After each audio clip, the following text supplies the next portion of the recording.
বাঙালির বিনোদন এখন হাতের মুঠোয়। ক্লিক ডাউনলোড দ্য অ্যাপ নাও। আজ 12 বছর মেয়ে স্কুলে সেলাই শিখিয়ে আমি তোকে MA ল পাশ করিয়েছি।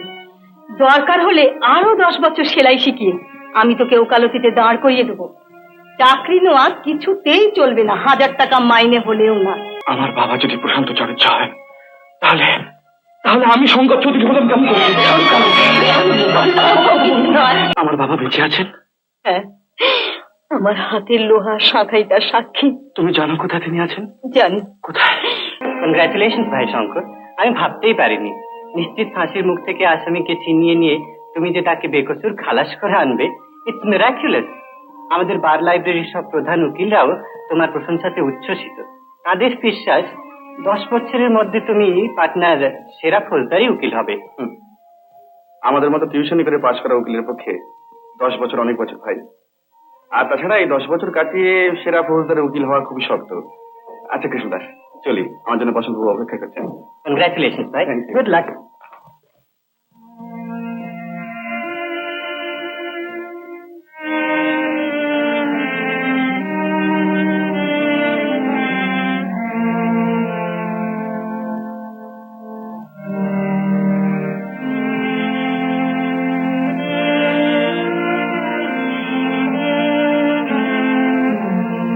মা, তুই কখন এলি রে শঙ্কর? তা অনেকক্ষণ হবে। তোর সেই খুনের মামলার কি হলো রে শঙ্কর? কেসটা আমি জিতেছি মা। আসামি একেবারে বেকসুর খালাস। পুলিশ এমন ভাবে কেসটাকে সাজিয়েছিল যে তার ফাঁসি হয়ে যায়। শেষকালে আমি তাকে ফাঁসির হাত থেকে ছিনিয়ে এনে একেবারে নির্দোষ বলে প্রমাণিত করলাম।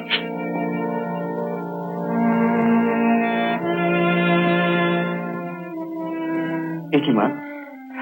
মা, আজ আমি প্রথম খুনে মামলায় জিতলাম। কোথায় তুমি আমাকে আশীর্বাদ করবে তা নয়, তোমার দু চোখ জলে ভরে এলো।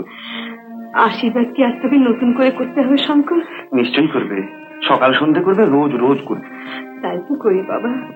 না মা, চিরকালই দেখে আসছি খুনে মামলার নাম শুনলেই তোমার দু চোখ জলে ভরে আসে। অথচ তুমিই আমাকে শিখিয়েছো কোনো গরিব লোক খুনে মামলায় পড়লে আমি যেন পয়সা না নিয়ে তাকে ডিফেন্ড করি। তাই চিরদিন করবি শঙ্কর, এটা তোর জীবনের ব্রত বলে মনে রাখিস। কিন্তু মা, রামলাল পাত্রের কেসের মতো কেস তো প্রতি মাসে পাওয়া যায় না।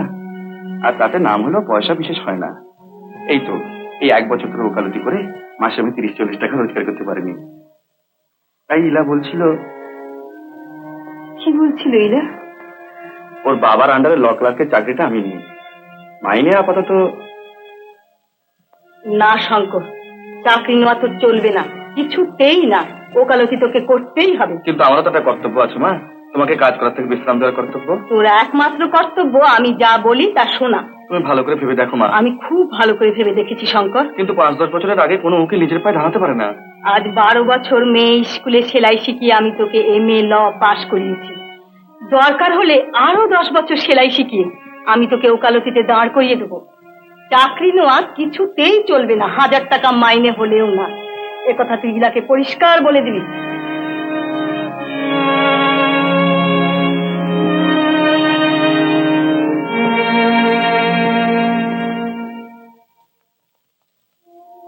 এমন একটা চাকরি ছেড়ে দেওয়া মানে হাতের লক্ষ্মী পায়ে ঠেলে দেওয়া।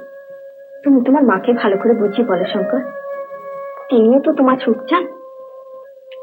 দেখো ইলা, তোমার সুখের ধারণার সঙ্গে তার সুখের ধারণা মিলবে না। তবুও তাকে বলবো, তবে মায়ের ইচ্ছার বিরুদ্ধে ওকালতি আমি ছাড়তে পারবো না। কি আছে ওকালতিতে আজকাল? তার চেয়ে ভালো মাইনে, ভবিষ্যতের বাঁধা উন্নতি। তুমি আমি স্বাধীনভাবে থাকবো মাথা উঁচু করে। তোমার মাও বিশ্রাম পাবে, আর আমরাও সুখে শান্তিতে থাকবো।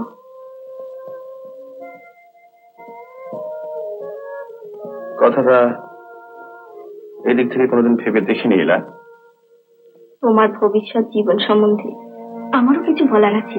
এ কথা তোমার আর তোমার মার বোঝা উচিত।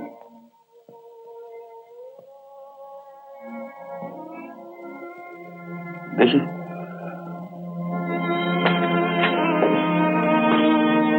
কিন্তু ইলার কথা রাজি হলে আমাদের সংসারের দিক থেকে যে অনেক সুবিধা হবে এ বিষয়ে কোনো সন্দেহ নেই মা। ইলা শুধু চায় যে ওকালতি ছেড়ে দিয়ে ওর বাবার দেওয়া চাকরিটা আমি নিই। ও কথার মীমাংসা হয়ে গেছে শঙ্কর। চাকরি নেওয়া তোর চলবে না, ওকালতি তোকে করতেই হবে। কিন্তু মা, আমি জুনিয়র উকিল, আজ একটা খুনে মামলায় জিতে নাম পেয়েছি, কিন্তু পয়সা পাইনি। কাল আমার কোনো কেস নেই। ইলার কথা রাজি হলে আমাদের দৈনন্দিন জীবনের অভাবের গ্লানি থেকে মুক্তি পেতে পারি। কিন্তু তোর বাবা সত্যিকারের পরিচয় পেলে ইলা কি তোকে বিয়ে করতে রাজি হবে? ইলা আমার পিতৃ পরিচয় জেনেই আমাকে বিয়ের প্রস্তাব দিয়েছে। মা। না না না, ইলা তো সত্যিকারের পিতৃ পরিচয় জানে না। জানে না? জানে মা, ইলা আমাদের সব কথা জানে। আমার বাবা প্রশান্ত চৌধুরী বেঙ্গল ইন্স্যুরেন্স কোম্পানির ইন্সপেক্টর ছিলেন। 12 বছর আগে তিনি অফিসের কাজে রেঙ্গুনে গেছিলেন, সেইখান থেকে তিনি নিরুদ্দেশ। ইলারা আমাদের সব কথাই জানে মা। না না না, তারা জানে না, তারা কোনো কথাই জানে না। মা, এ তুমি কি বলছো?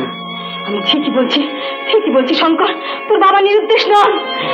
না না না, আর তার উপাধি চৌধুরী নয়, চ্যাটার্জি। আমার বাবারা চৌধুরী ছিলেন।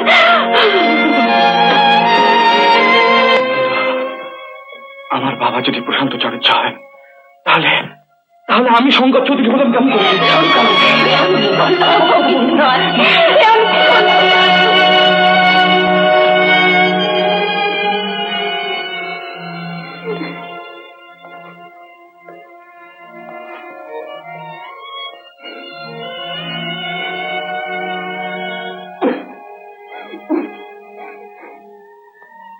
মা, যদি কোনো কথা বলতে না চাও, আমি তোমায় কোনো প্রশ্নই করব না।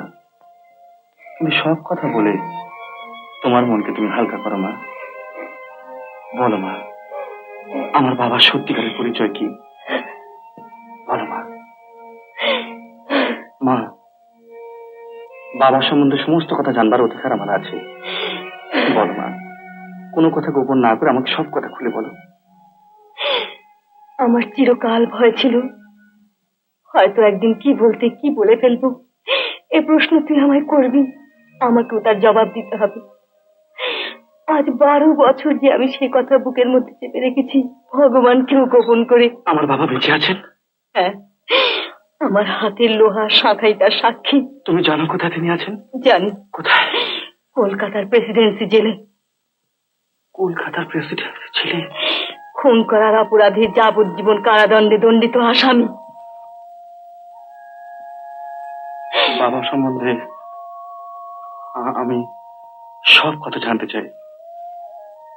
কাকে খুন করার অপরাধে অভিযুক্ত হন? হেমাঙ্গিনী বলে একটি মেয়েকে। কোথায় ঘটনা ঘটেছিল? কৃষ্ণনগরে। সেইখানে ইন্স্যুরেন্স কোম্পানির শাখা অফিস ছিল। সহদেব দত্ত বলে একজন ছিলেন সেই অফিসের ম্যানেজার।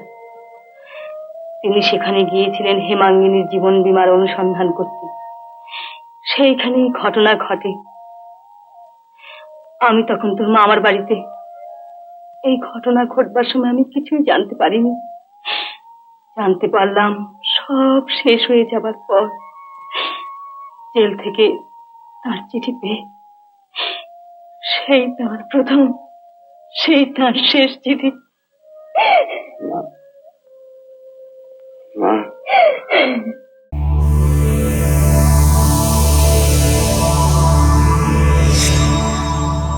উত্তম কুমারের সেরা সিনেমা দেখতে হলে ডাউনলোড করুন ক্লিক অ্যাপ।